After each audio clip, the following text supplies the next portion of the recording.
50 гигабайт интернет трафик үлестіріп жатқаны жайлы да хабарлама тарады.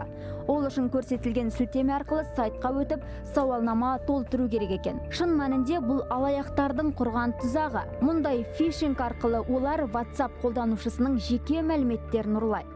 Бұл ретте компания барлық жаңалықты тек ресми сайтында жариялайтынын жеткізді.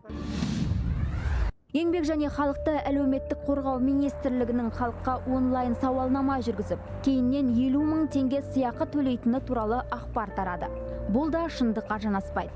Алаяқтар жеке аккаунттар мен банк есеп шоттарына қол жеткізу үшін осындай қулыққа көшкен. Министрлік күмәнді сілтемелерге өтпеуді және жеке мәліметті бей-берекет қалдырмауды сұрайды.